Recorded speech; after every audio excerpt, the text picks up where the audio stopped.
So this woman, let's call her Bull. And Bull has a big problem. She's dead. She's in the middle of getting heart surgery and she dies right there on the operating table. So she's lying there, dead, for about 3 minutes. And the doctors, they know what to do, so they electrocute her back to consciousness. And she's alive again. But she's not better, because later doctors diagnose her with a brain tumor, a really bad one. And they only give her 4 months to live. So Bull does chemotherapy, she does radiation, but unfortunately nothing beats this cancer. So she starts to take a different route. Alternative medicines. And she starts getting better and her cancer starts to stabilize. And she ends up living way past the 4-month mark. Yeah!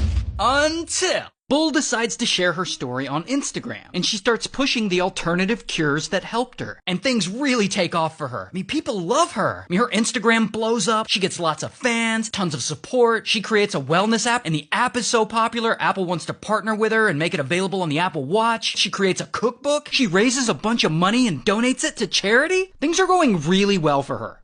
Until Bull gets more cancer. Not only does she have it in her brain, she has it in her blood, her spleen, her liver, all kinds of places. Oh, but it's not over for Bull. During her rise to fame, she's posting more, she's giving more interviews, and she starts to claim that all of her cancer and health issues started back when she got the HPV vaccine. Basically saying a cancer vaccine ended up giving her cancer. Huh? And this immediately makes a lot of people skeptical. And that skepticism grew, and it grew, and it grew, and then journalists started to investigate her. Then, all of a sudden, boom, Bull makes front page news. 5 charities she claimed she had donated to never got the money. 4 of those charities didn't even know she was supposed to be raising money for them. So then where did all that money go? So that news about the charities just opens the floodgates. And suddenly every journalist in Australia is digging into her past, trying to see if she lied about anything else. Like, did she really die for 3 minutes during heart surgery? Did she really have all kinds of cancer in a bunch of places? And did her alternative treatments really help that cancer? And then all of a sudden her social media, where she was once loved, was now filled with nothing but hate. And poor Bull, she doesn't know what to do. She's removing comments, she's deleting her own posts that reference the cancer. Then it comes out that she spent that missing charity money